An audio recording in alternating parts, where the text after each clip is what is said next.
Hello বন্ধুরা, আমি আবার চলে এসেছি আজকের দ্বিতীয় টপিক নিয়ে সার্কিট থিওরির ওপর।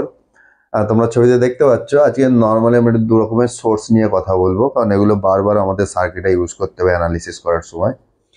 সোর্স নর্মালি দু রকমের হয়, ইন্ডিপেন্ডেন্ট আর ডিপেন্ডেন্ট। ইন্ডিপেন্ডেন্ট সোর্স সেটা ভোল্টেজ হতে পারে, কারেন্ট হতে পারে, ডিপেন্ডেন্টও তাই, ভোল্টেজ অথবা কারেন্ট সোর্স। এবং একটা ছবি থেকে বুঝতে পারছো ভোল্টেজ মানে নর্মালি আমাদের কিন্তু পোলারিটি দিতে হবে, আর কারেন্টের ক্ষেত্রে ডিরেকশন মাস্ট। সেটা ইন্ডিপেন্ডেন্ট হোক বা ডিপেন্ডেন্ট হোক, দুটোর ক্ষেত্রেই সমান। তো ডেফিনেশন কি, কিভাবে আমরা এটাকে ডিফাইন করব? ইন্ডিপেন্ডেন্ট সোর্সের ক্ষেত্রে যদি ভোল্টেজ সোর্স বা কারেন্ট সোর্স ইউজ করি, অথবা দুটোই ইউজ করা যেতে পারে, তাদের ওপর এই ইন্ডিপেন্ডেন্ট ভোল্টেজ সোর্স বা কারেন্টের ওপর আমার বিভিন্ন ব্রাঞ্চে বা নেটওয়ার্কের মধ্যে কারেন্ট বা ভোল্টেজ ডিপেন্ড করবে। ঠিক আছে, সেখানকার রেজিস্ট্যান্স, ক্যাপাসিটি, ইন্ডাক্টরের ভ্যালুর ওপর। কিন্তু অন্যান্য ব্রাঞ্চের কারেন্ট বা ভোল্টেজের ওপর এরা ডিপেন্ড করে না, সেই জন্য এরা ইন্ডিপেন্ডেন্ট। কিন্তু ডিপেন্ডেন্ট সোর্সের ক্ষেত্রে কেসটা রিভার্স। এই ধরনের ডিপেন্ডেন্ট সোর্সের ভ্যালু ব্রাঞ্চের অন্যান্য ব্রাঞ্চের ভোল্টেজ বা কারেন্টের ওপর ডিপেন্ড করে, সেই জন্যই এটাকে বলা হচ্ছে ডিপেন্ডেন্ট সোর্স। এটাও দুরকম হতে পারে। এটা দেখিয়েছি যে কোনো একটা এক্স নাম্বার ব্রাঞ্চের যদি ভোল্টেজ ইএক্স হয়, তাহলে এর ভ্যালু হচ্ছে কে ইন্টু এক্স, কে একটা কনস্ট্যান্ট। এগুলো মানে বোঝাবার জন্য যে এ ইন্ডিপেন্ডেন্ট না, মানে তার উপর এ ডিপেন্ড করবে। এখানে উল্টো ছিল, এর ওপর ব্রাঞ্চ ভোল্টেজ কারেন্ট ডিপেন্ড করে, বাট কোনো ব্রাঞ্চ ভোল্টেজ বা কারেন্টের ওপরে ইন্ডিপেন্ডেন্ট সোর্সের ভ্যালু ডিপেন্ড করে। এবং এটা ক্ষেত্রে ভোল্টেজ আর কারেন্ট তো প্রেজেন্টেশনটা একই রকম, যে পোলারিটি দিতে হবে ভোল্টেজের ক্ষেত্রে আর ডিরেকশন দিতে হবে কারেন্টের ক্ষেত্রে।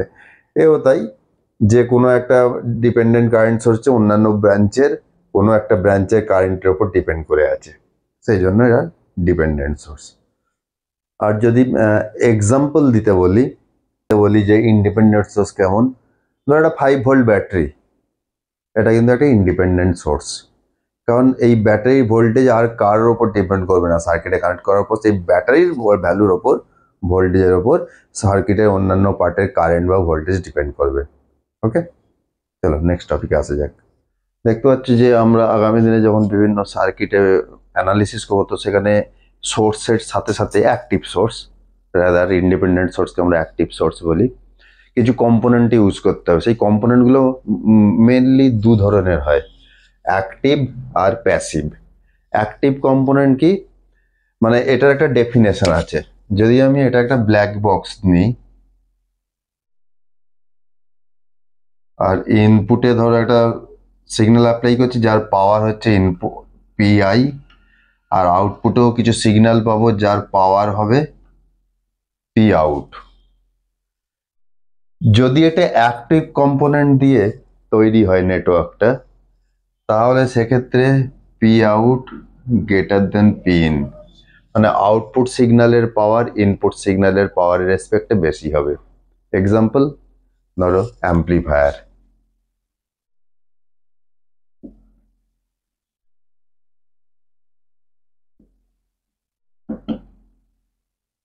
Example oscillator.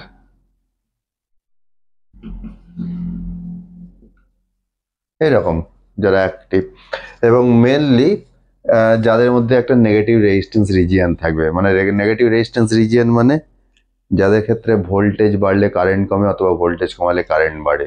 এরকমও কিছু আছে ডিভাইস ইলেকট্রনিক্সে, সেগুলো পরে আলোচনা করা যাবে। আর মেন মূলত যেখানে যেগুলো ইউজ করা হয় প্যাসিভই বেশি থাকে, সেক্ষেত্রে আমার এটা এর ভিতর যদি প্যাসিভ থাকে, অ্যাক্টিভ অথবা প্যাসিভ, প্যাসিভের ক্ষেত্রে এটা হচ্ছে active,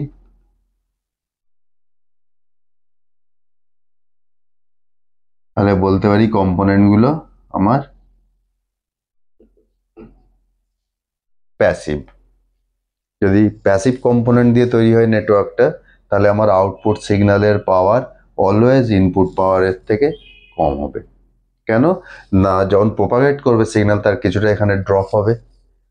example like resistor, capacitor, inductor, normal diode, normal diode. এ হচ্ছে এক্সাম্পল প্যাসিভ কম্পোনেন্ট, কারণ এরা প্রত্যেকে লসি কম্পোনেন্ট। কারণ রেজিস্টার আমরা জানি যার মধ্যে দিয়ে কারেন্ট গেলে কিছু পাওয়ার লস হয়, কোনো ইন্ডাক্টর আইডিয়াল না লিকেজ থাকে সেটা একটা লস, সরি ক্যাপাসিটার কোনো ইন্ডাক্টর আইডিয়াল না তার মধ্যে একটা রেজিস্টিভ কম্পোনেন্ট থাকে, রেজিস্টিভ কম্পোনেন্ট মানে লসি কম্পোনেন্ট। ডায়োডও যখন একটা সুইচ হিসেবে ইউজ করা হবে তখন যাওয়ার পথে কিছুটা ড্রপ হবে ভোল্টেজ, তো এরা সবাই হচ্ছে লসি এলিমেন্ট, সেই জন্য বলা হচ্ছে প্যাসিভ। এবং প্যাসিভ এলিমেন্ট দিয়ে ভর্তি থাকলে সিগন্যাল যখন যাবে এইটা ফুলফিল করবে, আউটপুট সিগন্যালের পাওয়ার ইনপুটের থেকে কম। ঠিক, তাহলে আমার কনক্লুশন কি, যদি it is filled with active components then output power of the output signal must be greater than with compared to the power of the input signal। তাহলে বলতে পারি যে আমার কম্পোনেন্টগুলো অ্যাক্টিভ। আর যদি দেখতে পাই যে signal of the power of the output signal is less than with compared to power of the input signal, then you can say this box is filled with passive components like resistor, capacitor, inductor, etc. এটা একটা খুব important rule, বারবার circuit analysis করার সময় আমার লাগে। তো আজকে আমি এই রুলটা দেখিয়ে দেব, তারপর কিন্তু ডাইরেক্ট এটাকে আমরা ইউজ করব ইন ফিউচার। কীরকম, ধরি দুটো ব্রাঞ্চ আছে প্যারালাল এবং এটা শুধুমাত্র valid for two branches connected in parallel.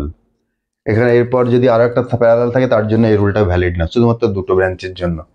তো এই টোটাল কারেন্ট যদি ঢোকে তো দুটো পাথ পাচ্ছে না, এখান থেকে চলে আসবে একটা ধরছি I1 আর এখান থেকে চলে আসবে I2, দিয়ে আবার দুজনে মিট করে আবার টোটাল আইটা বেরিয়ে যাবে।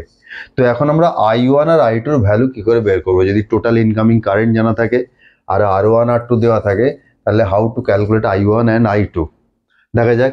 তো সবার আগে এই দুটো যখন প্যারালালে আছে ইকুইভ্যালেন্ট ইম্পিডেন্স কত পাবো, R1 প্যারালাল R2, এবং আমরা জানি দুটো প্যারালালে থাকলে দুটোর মাল্টিপ্লিকেশন ডিভাইডেড বাই সামেশন, আশা করছি এটা সবাই জানো। তো টোটাল রেজিস্ট্যান্স হলো, ভোল্টেজ কত, এই দুটো তো প্যারালাল তার মানে সেম ভোল্টেজই অ্যাপিয়ার করবে, ধরে নিচ্ছি এটা প্লাস এটা মাইনাস ভোল্টেজ। তো টোটাল ভোল্টেজ হচ্ছে টোটাল কারেন্ট I আর নেটওয়ার্কের টোটাল ইম্পিডেন্স বা রেজিস্ট্যান্স R, এটাও আমার জানা আছে। এবার ধরো I1 বের করব, কত হবে না, এই ভোল্টেজ বাই রেজিস্ট্যান্স, ভোল্টেজ কত V, রেজিস্ট্যান্স R1, V এর ভ্যালুটা কত I into R by R1, কত হবে I বাই R1 রেখে দাও, আর R এর ভ্যালু তো আমার জানা আছে কত, R1 R2 by R1 plus R2। দেখো R1 R1 কেটে গেলে কি দাঁড়াবে, so finally the expression of I1 is equal to I R2 by R1 plus R2। Similarly I2 পাবো কত, এই R2 জায়গা হবে খালি R1,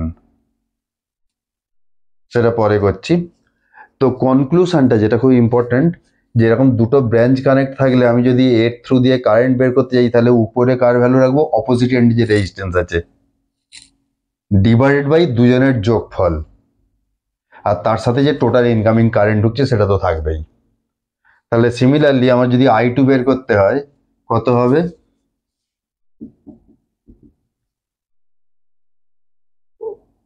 ডাইরেক্ট বলতে পারি হচ্ছে V বাই R2, কারণ এখান দিয়ে ভোল্টেজ বাই রেজিস্ট্যান্স হচ্ছে কারেন্ট, V এর ভ্যালু কত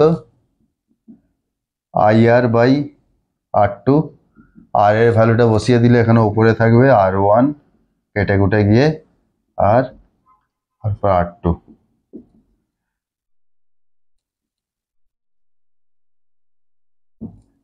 এখানে দেখো এখান দিয়ে কারেন্ট বের করতে গেলে অপোজিটের রেজিস্ট্যান্সের numerator divide by summation of both, আর তার সাথে টোটাল ইনকামিং কারেন্ট তো মাল্টিপ্লাই হয়েই থাকবে কারেন্ট কম্পোনেন্ট।